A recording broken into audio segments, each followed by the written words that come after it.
Yazi wey'ngane zakwethu, izolo ngenze ividiyo la ngikhuza lo mhlola owenziwa yilabafana uThabani Hlatshwayo noMax Makhanya, la bebonakala khona bevumelana ngomsangano, la bebonakala khona bengene ey'ndabeni ezingabadingi, indaba ey'thinta umndeni wakaDlamini kanye nabaculi. Njengoba sazi bafowethu ukuthi abaculi bakaMaskandi bahlanganise iminikelo ukuze umngcwabo weqhawe uSicebi Dlamini ube sasesifuli ngalendlela esiwubone uyiyona.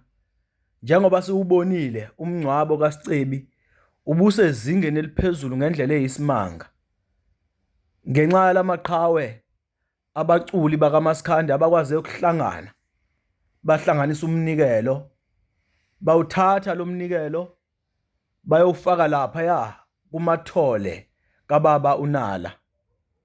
So kuzongena lezi duphunga esiwuMax Makhanya nalesi esiwuThabani Hlatshwayo, bazogxambukela nje njengempukani ingene emasini.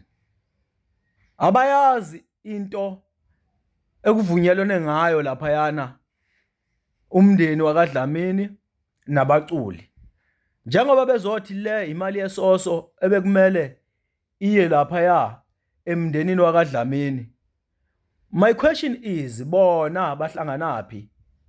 Bayazi yini ukuthi abaculi namathole nomndeni wakaDlamini bavumelene ngani? Okokuqala, liphi igama elithi imali yesoso libihlanganiswa abaculi?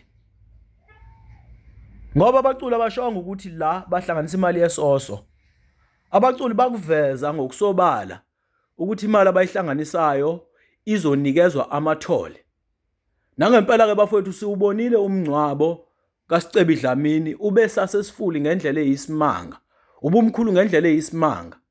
Okokuqala umngcwabo ubiza kakhulu umngcwabo, yabo lo mngcwabo ubusezingeni eliphezulu ngendlela eyisimanga, futhi imali esipendwe kulowa mngcwabo idlulile kakhulu kule mali le ehlanganiswe abaculi beyinikeza amathole efuneral. So ngikhuza labafana, kunabantu nje abazokhomenta umsangano kwi-comment section abathi okusalayo baqinisile.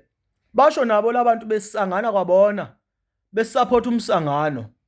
Bangenapho Max Makhanya noThabani Hlatshwayo, bakhiphe malini bona? Musana ukusangana la emakhanda nine nivumelana